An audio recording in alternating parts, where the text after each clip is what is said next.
Super star ரஜினிகாந்தோடைய நடிப்பில் லிங்கா திரைப்படம் அவருடைய பிறந்த நாள் அப்போ வெளிவந்து ஓடிக்கிட்டு இருக்கு. இந்த படம் வெளிவரதுக்கு முன்னாடியே ஏகப்பட்ட எதிர்பார்ப்புகள்.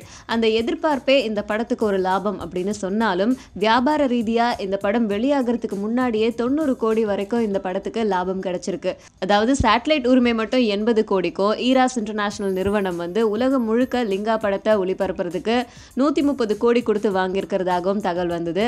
அதை தொடர்ந்து இந்த படம் வெளியான முதல் நாள் 15 கோடியை ஈட்டியிருக்காம். இது வந்து எந்திரனுடைய வசூலை முறியடிச்சிருக்கு அப்படின்னு சொல்லியிருக்காங்க. லிங்கா திரைப்படம் உலகம் முழுக்க 4000க்கும் மேற்பட்ட திரையரங்குகள்ல ஓடிக்கிட்டு இருக்கு. உலகத்துல இருந்து ஒவ்வொரு மூலையில இருந்தும் சூப்பர் ஸ்டார் ரஜினிகாந்துக்கு பிறந்த நாள் வாழ்த்துக்கள் வர்றது மட்டும் இல்லாம லிங்கா படம் அந்தந்த நாடுகள்ல வந்து வெளியாயிருக்கிறது அவங்க எல்லாருக்கும் மகிழ்ச்சியை தரதா சொல்லியிருக்காங்க. தமிழ்நாட்டில் மட்டும் 700 திரையரங்குகளுக்கு மேல லிங்கா திரைப்படம் வந்து வெளியாகி ஓடிக்கிட்டு இருக்கு. அப்படி இருக்கும்போது படம் ரிலீஸ் ஆன அன்னைக்கே 15 கோடி ரூபாய் ஈட்டி இருக்கிறது படக்குழுவினருக்கு சந்தோஷமா இருக்கு. ரசிகர்களுக்கு நன்றி சொல்ற விதத்துல இந்த திரைப்படத்தை வந்து சக்சஸ்ஃபுல்லா ஓட்டி காட்டுவோம் அப்படின்னு நம்பிக்கை தெரிவிச்சிருக்காங்க.